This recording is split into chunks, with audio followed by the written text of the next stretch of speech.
So Saturday night I shared a little bit of my testimony.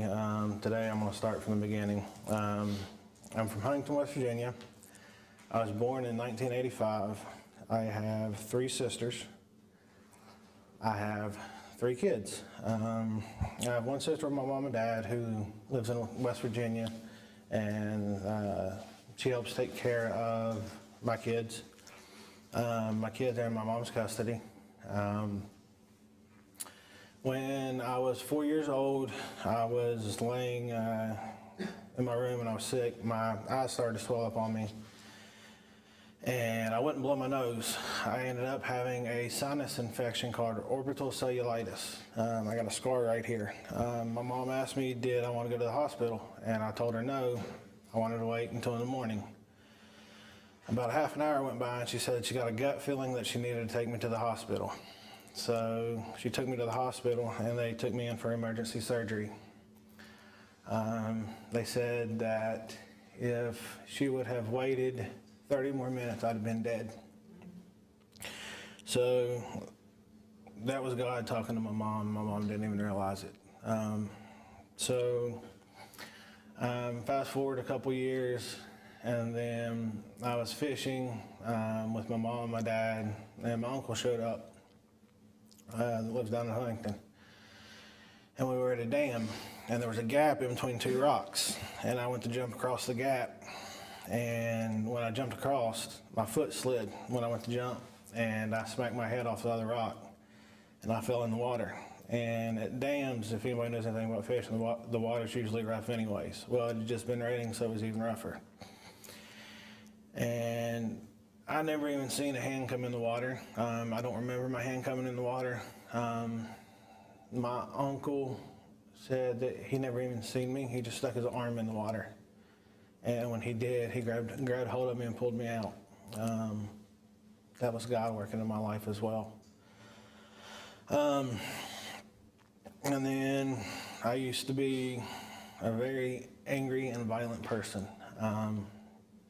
People would make fun of me because I had trouble reading and stuff like that, so I'd get in fights. My first fight was actually in Head Start. There was a boy who took the seat my mom was going to sit in, so I beat him over the head with my tray.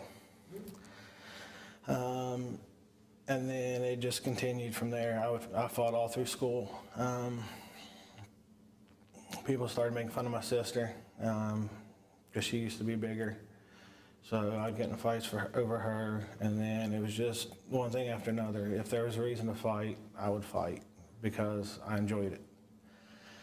I played sports growing up. I played basketball, baseball, and football.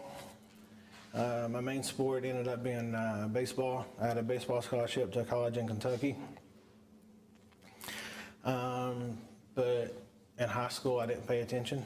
I slept in class, so just like they show on TV, teachers give you your grades if you're good at sports. My teachers gave me my grades, except the grade that they couldn't give me was when you take your ACT or SAT. They can't give you a grade for that. So when I took that, I scored too low. I lost my scholarship. But I was going to college just to play baseball. I started cutting grass. Well, I always wanted to start my own business. So I started cutting grass when I was like 12, and I just continued to cut it. And I had other jobs here and there. I did roofing jobs and stuff like that. I fell off a roof like 3 times, cracked my ribs here and moved an AC unit. I should have went to the hospital. I didn't have a broken rib, didn't have a concussion or nothing. That was a blessing. And then I joined the military in 2010, and then me and my wife started having some problems. Into 2015, going into 2016, and I got out of the military in 2016. And that following year, towards the end of that year, I started selling drugs. My cousin moved in with us, him and his girlfriend, and his stepbrother had easy access to weed. So we started selling weed. And then when I got a divorce, I moved into a house by myself. And one of the guys that I went to school with, he had steroids. And so I thought, well, I could start using steroids. So I started using steroids. And one of the jobs that I had, the guy there, he was using steroids. And he said, I got a guy that I order them from. They come from Mexico. And so I got a hold of that guy. He sent me a list of a whole bunch of different things. There was Xanax on there. I didn't even know what a Xanax was. He just said, you can sell these for $10 a piece, and I was paying $1.50 a piece for them. So I ordered a bunch of them, and I started selling them. And I realized how easy it was to start making money selling drugs. And then I started selling multiple drugs. I was still married when I started selling the drugs. One of the people that I sold, actually the first person I sold Xanax to, I ended up cheating on my wife with. That was at the end of 2016. And then she actually told me, if you can work things out with your wife, work them out with her, don't divorce her. And I said, no, I'm divorcing her. And in March of 2017, we got a divorce. And I ended up starting to date the lady that I sold the Xanax to. A few months later, in July, her daughter overdosed. She bought some Xanax off of me, and she bought some Ritalin off of me. She'd been clean from heroin for a couple months. She was worried about her boyfriend coming back in town. And her boyfriend came back in town, and they found her hanging in the closet of her apartment. She had fresh needle marks in her arm. When her mom got the phone call that her daughter had passed away, she called me because I was right down the road from my house. And as soon as I pulled up there, the guy who'd been out of town, her ex-boyfriend, said, that's the guy that sold her the dope. I knew the detective that was there. One of my previous jobs, me and him sat up in the office and picked people out that were stealing stuff and in the store. And so I hadn't seen him in a couple of years. And as soon as he seen me, he said, hey, Calvin, why don't you hang around and he talks to you? Let's catch up on stuff. You're not going to have a detective out of the blue want to catch up on stuff unless you're suspect. So I said, okay. When he turned around and walked away, I got in my truck and I drove off. I got rid of all the drugs that were in my house. And I had the cops watching my house for months after that. By God's grace, I did not get caught selling the drugs. By God's grace, I did not get charged with that girl's murder. Because if I would have sold her the heroin, there's a chance I would have got charged for it. But that's one thing that I didn't touch because my cousin used it and my cousin passed away from it. But I started doing coke the end of 2021. And I'd always been told that you could cook it. And I wanted to know what it was like to smoke it because you could cook it, so it was another way to try coke. Snorting coke, I could stop with no problem. My cousin told me before he passed away, don't ever smoke crack because it's a rich man's drug and you'll never be able to stop it.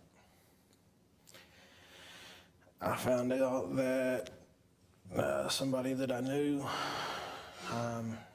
somebody that already had it cooked, so they were just buying it that way. And I started smoking crack. I went from having 2 trucks, 2 trailers, and 7 people working for me to I lost my business. I took a chainsaw to my knee. That's what this scar is from. I was high cutting a tree that was laying on the ground and almost cut my leg off. I ended up with gangrene all the way up to here. They didn't give me no antibiotics at the hospital. I was out of the hospital for 2 days, had to go back to the hospital. They admitted me to the hospital and they pushed IVs through me so they didn't have to cut my leg off. As soon as I got out of the hospital, I started smoking again. That didn't even slow me down. And then May of that year, I went to go get crack from my dealer.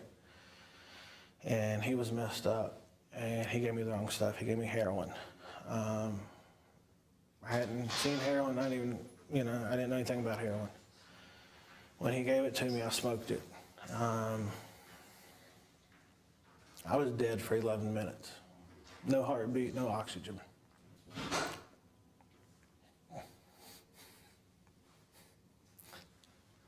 My wife that was sitting back there the other night gave me CPR until the ambulance got there. They Narcaned me 3 times and shoved it through an IV, and I was still nodding off. They were still having trouble keeping me alive. By God's grace, I'm still here. Soon as I got released from the hospital, first thing I did was make a phone call, go get more crack, and start smoking again. Once it got a hold of me, there was nothing that could stop. I lost my kids. My mom, after that, called CPS on me. I told my mom I hated her. I told her I wanted her to go to hell. Wanted nothing to do with the rest of her life. CPS showed up at my house. I just went and got drugs. They were sitting at my house when I got back. I didn't know who it was. I got out the car, walked up there, and they said, "Are you Calvin Johnson and Jessica Johnson?" We said, "Yeah." They said, "I'm so-and-so from Child Protective Services. We need to talk to you." So I didn't want them to come in the house, so we sat outside. We talked. She asked if I quit smoking. Yeah, a couple days ago, I'm doing good and stuff like that. Like we all do. We all lied. Excuse me. And she said, "Well, I got to check the house, make sure you got food and all your electrics and power and stuff like that's on." I said, "Okay, no problem." As soon as I stood up, everything fell out. My drugs, the utensils I was using, all of it fell out right in front of her. That day, they did an emergency removal of the kids from my house. My kids were not allowed back at my house.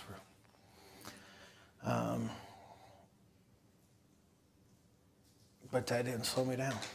As soon as she left, I went and got more. My kids quit talking to me. My mom wouldn't talk to me unless I called. And then my aunt came down to pick up my wife in November to take her to actually bring her up here. And I have no other reason but God said that she couldn't come to this mission. When my aunt came to pick her up, she looked at me and said, "What are you doing tonight? Do you got plans?" I said, "Not really." I had plans. There was a guy that I'd worked on his vehicle. I had a key to his vehicle. The title to his vehicle was in that vehicle, and he was a drug dealer. But he told me the title was there and he showed me. He never paid me for working on his vehicle. I didn't care at the time if it was drugs or cash. Either way, I was going to go get drugs with it.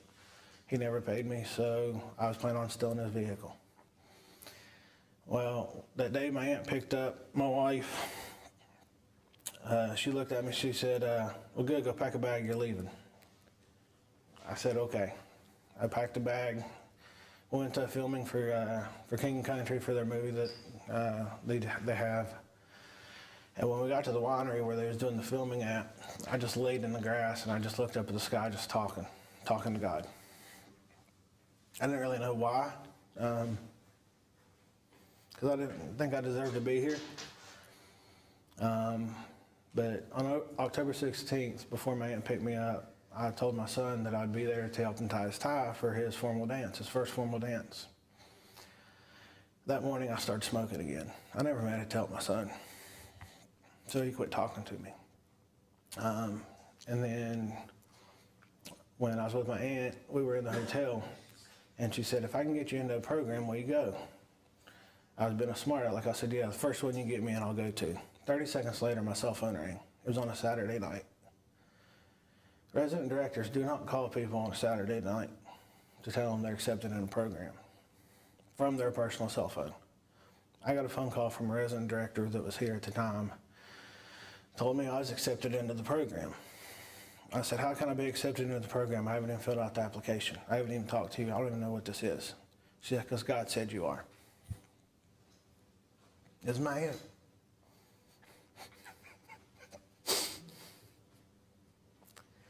So we went home, went back to West Virginia, packed clothes, and left. And I came up here. I came in here on November 14th that night. I checked in at 9 o'clock. The person that checked in right before me is sitting right there.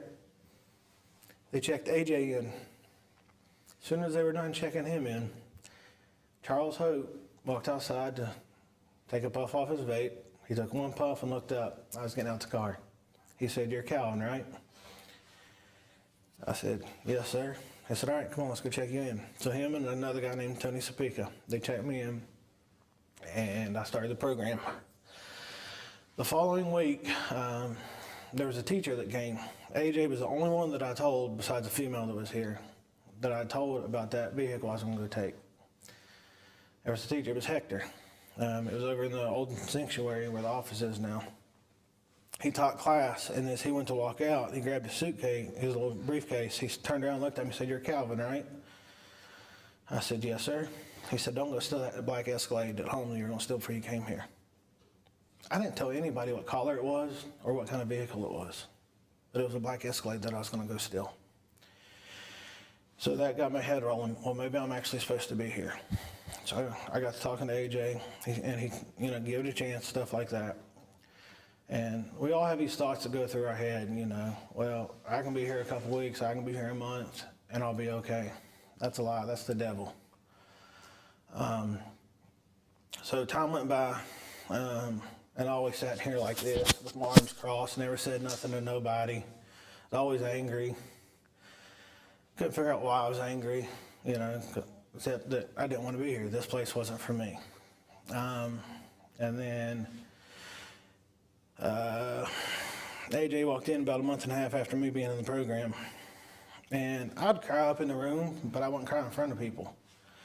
And he walked in, 203, and he looked at me and said, what's wrong with you? I'm up there just bawling. And I told him, I said, I have to remarry Jessica, which is my wife now, which was my ex-wife from before. She's the only wife I've ever had. And when Taylor told me that my wife had made it to Savannah, I planned on leaving. Because he said, hey, your wife made it to Savannah. I said, I don't have a wife. He said, yeah, you do. I said, no, I don't. He said, you do. He said, you made a commitment to God when you said, I do. He said, you have a wife. And he said, by the way, I'm going to remarry you. So that month and a half went by. I told AJ, I said, I have to remarry her. He said, yesterday you wanted nothing to do with her. Now today you have to remarry her. Why? What changed? I said, God told me to. And so I just kept it to myself, And then when my aunt came, I asked how Jessica was doing. And she said, in the letters you've wrote, you've never asked about her. When I dropped you off, you didn't even tell her bye. Now you want to know how she's doing. Why? So I told man I had to remarry her. She said, are you not going to ask her out and y'all date or whatever? I said, why? She's going to say, yes, we've already been married. There's no reason to date again. And so as time went by, I started seeing stuff. God started showing me visions. He showed me a vision out there cutting grass of her wedding ring that was given to us by somebody. I went to walk off property one day, right at my 2 months, because when I got here, I wasn't facing no charges.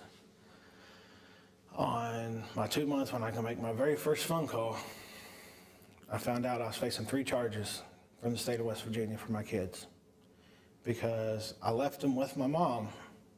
And a notarized piece of paper is okay if you do rehab in the state of West Virginia. But if you leave the state of West Virginia, it's child neglect, child endangerment, and something else. I don't even remember. But So I wanted to leave. And I got dressed, went to walk off property, and Furman came outside, and Tony Speaker came outside, talked me into staying. They said, go upstairs and talk to God. So I went upstairs and I talked to God and told him he had 24 hours to show me something or I was leaving. The next day, my son called. The son that I hadn't talked to since October. So it'd been 4 months almost since I talked to my son, and he calls. So that opened my eyes. All right, I said, all right, God, whatever you want. So to speed things up, I went through the program. God was working. He's always working, even if you cannot see he's working. He restored relationships with my kids. I ended up getting custody back of my kids when we left here. Me and my aunt flew down to Savannah after I graduated here the first time. Flew down to Savannah. I asked Jessica to marry me. She said yes. We got married at the banquet the following year up here. In 2024, we got married up here. No, 23, wasn't it? Yeah, it was 23 we got married up here. And then we went back to West Virginia to try to get stuff situated, and we was planning on leaving. But then she ended up getting a good paying job. I ended up getting a good paying job. We never got involved in a church. And when you leave here, you have to get involved in a church, or you're just throwing everything away. You're going right back, because that's the first thing. You're here every single day, 5.5 hours a day, in learning about God with other people. You can't sit at your house and not communicate with other people, and that's what we were doing. It slowly started fading away. I got offered a remodeling job. I told the guy, let me think about it. I prayed and asked God. He said no. So I told the guy no. Month and a half went by. Guy asked me again. I said yes, without even praying about it. My radio station in my truck hadn't left K-Love until that morning before I went to go to that job. I went to that job. I changed the radio station. I was sick to my stomach. I didn't pray that morning. I didn't read that morning. I started smoking that night. Everything changed in one day because I let the devil take over, and I got away from God. I quit reading God's word. So it was off to the races again from May until September this year. So it was like 4 months. But in those 4 months, I lost my kids again. I lost the business that I was building again. The utilities were still on in my house when I left this time, but it didn't matter. I wasn't taking care of the house. So I came up here, and she went back to Savannah, and my kids were with my mom. And when I got up here, I sat right there where he's sitting, arms crossed, staring out the window.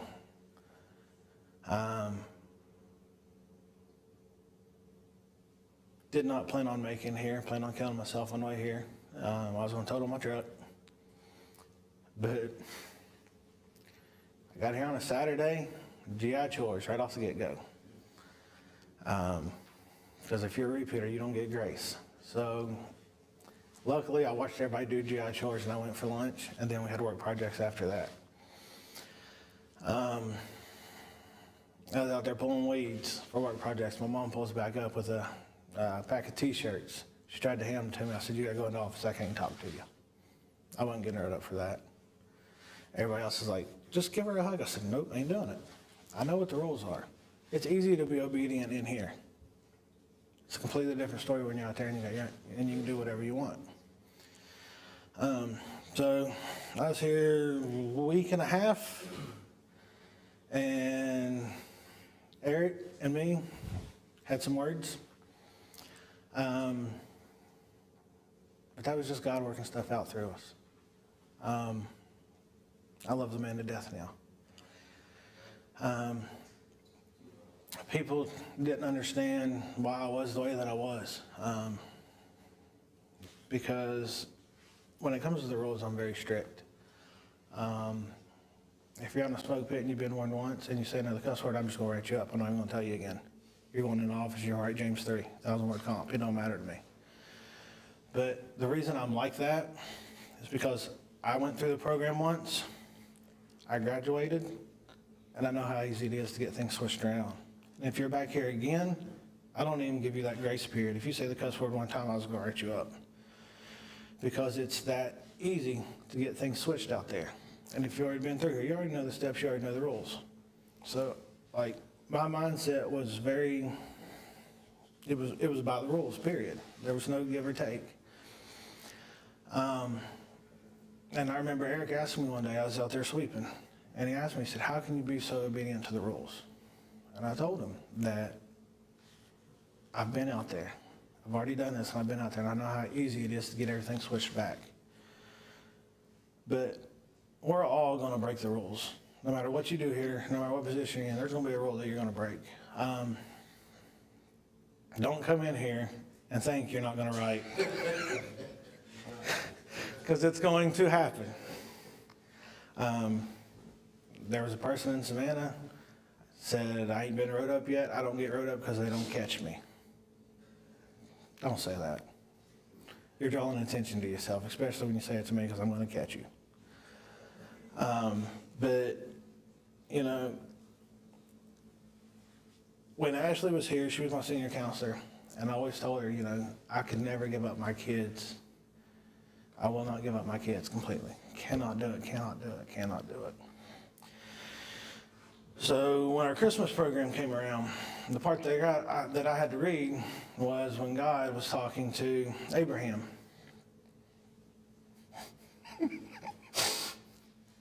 About his sacrifice, about him sacrificing Isaac, his relinquishment of Isaac, willing to do it. So when we was down, I took this commitment to go down to Savannah, and I got down there. We get a phone call from the court system saying they want to relinquish our guardianship of our kids. And I said no. We already had tickets to go back to West Virginia to visit. Went back to West Virginia. We had court that Friday. I relinquished my rights. By doing that, like if I wouldn't have volunteered and went to Savannah, I could have got my kids back. But I have to do what God wants me to do, not what I want to do. What I want to do, I relapsed doing what I wanted to do. So I relinquished my rights, my guardianship. Not my parental rights, but my guardianship. So now my mom has them. And by doing that, my kids cannot get adopted by anybody. Without doing that, anybody could adopt my kids. Now they can't adopt my kids. My mom has guardianship rights to my kids. I still have the parental rights. So now to get my kids up here, all I do is ask my mom, hey, can the kids come up to Jersey? Yes. We don't have to run it through the CPS and through this and through that. So it's a blessing. I've been down in Savannah since the end of February, beginning March. I've already done dean down there. I'm senior counselor now. I'm supposed to be down there until the end of December. I know I'm not done when that commitment's over because I have more that I'm supposed to do. God will talk to you as you're going through the program. Some of you know you're already supposed to say, listen to God. He will put everything else back in place. I didn't get to teach my son how to tie a tie. But there was a boy here that was the same age as my son. He didn't know how to tie his tie. But I got to teach him because his dad couldn't. So God will restore everything. You just have to give him time. And I'm out of time. I love y'all.